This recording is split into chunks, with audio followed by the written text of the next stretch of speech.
The second schedule of the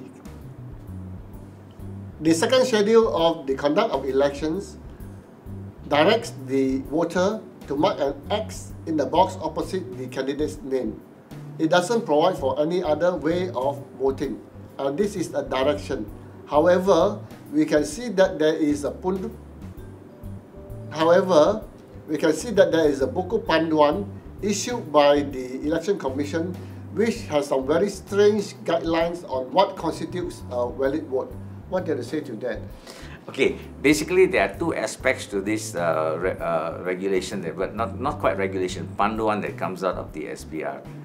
First of all is that they allow any kind of symbol to be accepted, not just the X. You can use a circle, you can use a square, you can use a star, any kind of symbol is acceptable. And this is covered by a modification of the regulation on what constitutes a valid vote and what defines the intent of the voter. The other aspect is where the mark can be placed. The second schedule is very specific about the mark being placed in the box provided next to the voter's name, on the right hand side of the voter's name. Candidate's name. I'm sorry, what did I say? Okay, the second schedule provides a very specific indication of where the mark should be placed. The mark should be placed in the space provided on the right hand side of the candidate's name. This is very clear. There is no way to get around this. Even if the modification to the regulation allows marks other than the X to be accepted, there is no basis whatsoever to accept the position of marks anywhere other than within the box provided. Therefore, it is our position that marks outside that box should be rejected. Only marks within that box should be accepted as valid votes. And there's also a third schedule. There's a very strange way of defining a ballot paper that is valid. Yes.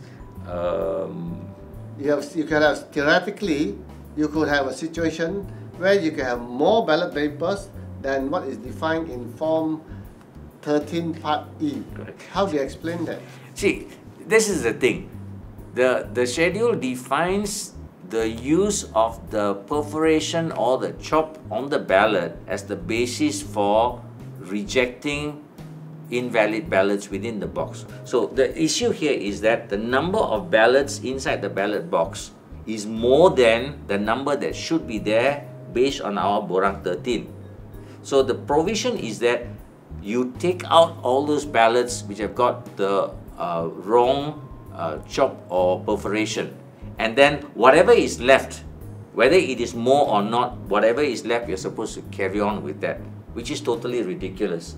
A better arrangement would be use the serial number. What do you think? It has to be referred to a serial number because that's defined by Form 9 of the Conduct of Elections. Correct. Form 9 defines serial number and the stamp Yes. as ballot paper criteria.